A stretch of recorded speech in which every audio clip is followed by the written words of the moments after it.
move, and he would be crushed. 2 men were left standing against thousands of Philistine soldiers after their army abandoned them. These were not normal soldiers. They were killers, warriors, and trained fighters. The enemies laughed at them until they realized one of those men was a complete monster. To understand how one man stopped an entire army, we must go back. A massive Philistine army marched toward Israel, ready for war. Thousands of soldiers covered the battlefield with bronze armor, iron spears, and war chariots that shook the ground as they moved. Their numbers were enormous. Every man among them was a trained killer, and they advanced together like a single, unstoppable machine. On the other side, the army of King David was falling apart. The Israelite soldiers looked out at the wall of enemy steel coming toward them, and the courage drained right out of them. The sheer size of the Philistine force was enough to break their nerve before a single blow had been struck. Without anyone to hold the line or give the order to stand, the army began to collapse.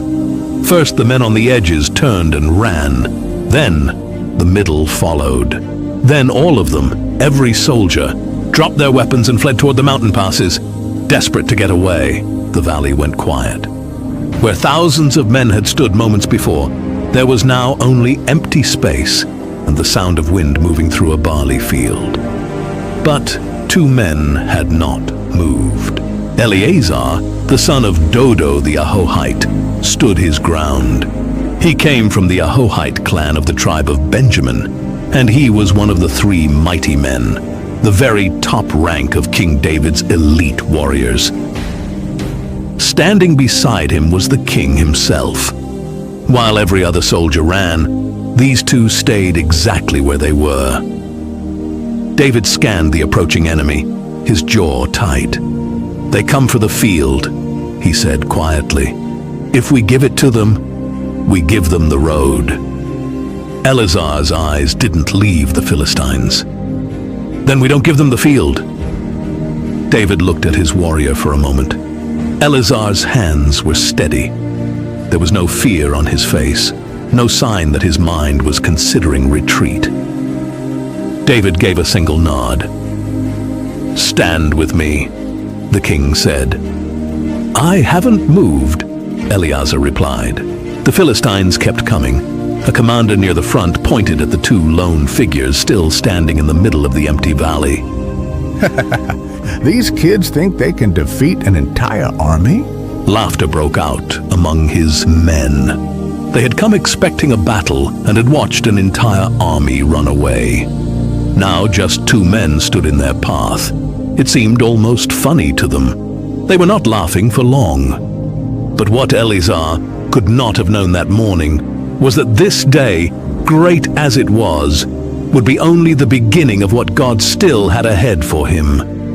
As the first wave of Philistines reached him, Eleazar did not wait. He moved forward and met them head on. He fought with explosive, controlled violence, every swing of his sword placed exactly where it needed to be. He moved like a man who had been built for exactly this moment, feet firm on the ground, eyes sharp, body driving forward with each strike. The Philistines tried to use their numbers against him. They crowded in from all sides, thinking sheer weight would be enough to bring him down. It wasn't. He cut through them one by one, and the men he struck did not get back up. A spear came at his chest. He turned it aside and ran his blade through the gap in the attacker's armor. Another soldier charged from his left and was stopped before he could raise his shield. "He doesn't fall!" One Philistine shouted to another, stepping back. "Why doesn't he fall?" No one answered. The man who might have replied was already on the ground. Eleazar didn't shout. He didn't taunt or curse. He fought in near silence, steady at the center of all the chaos around him. He was not just holding a patch of dirt.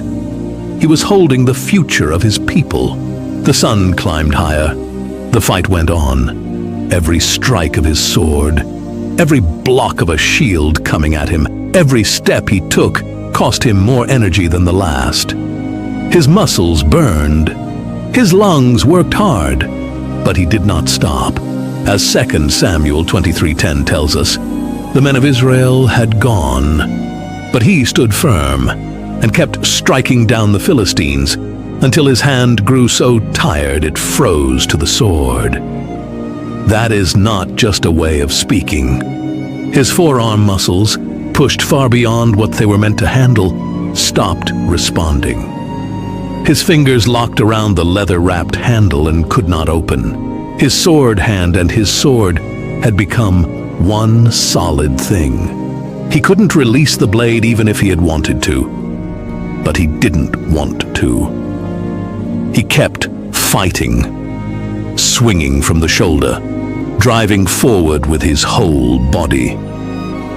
He stood there winning a battle, while the kingdom around him was quietly growing toward troubles that no single warrior could cut down. At some point, David appeared beside him again, cutting down a Philistine who had been moving to flank him. The king was breathing hard.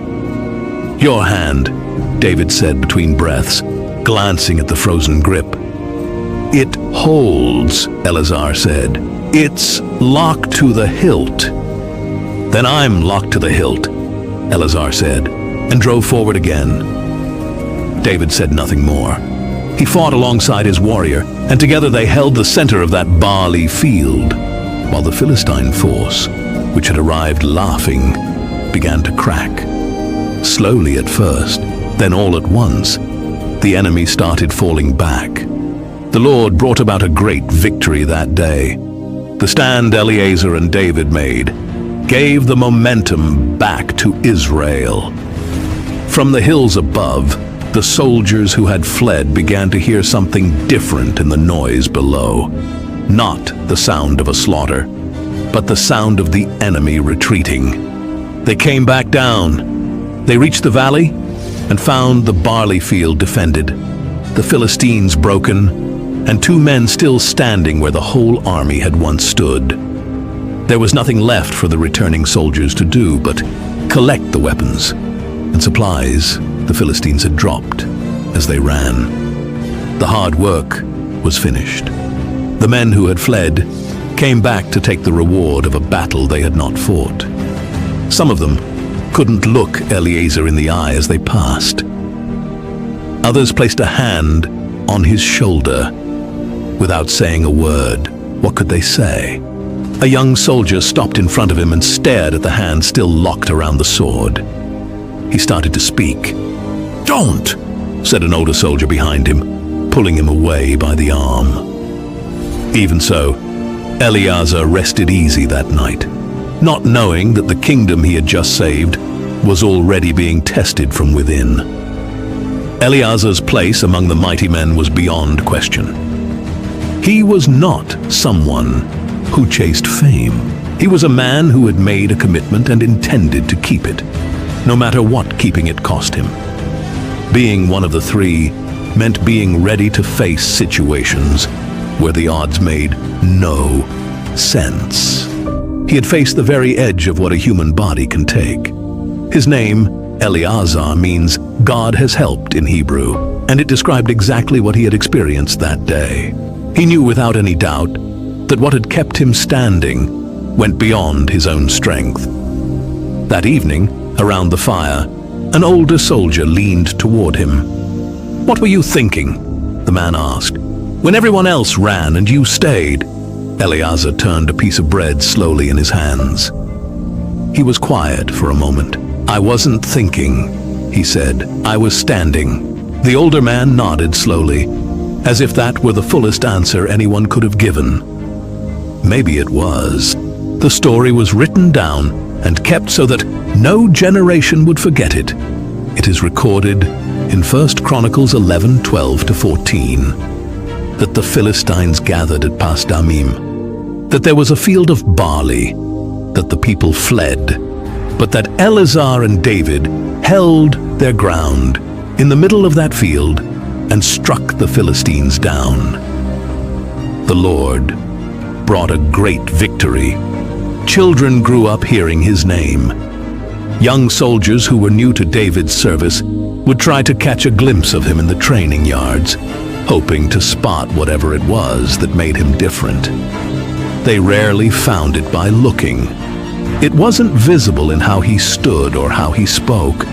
It only showed itself when the ground beneath a man's feet began to shake, and most men never get close enough to the edge to see it in themselves or in others.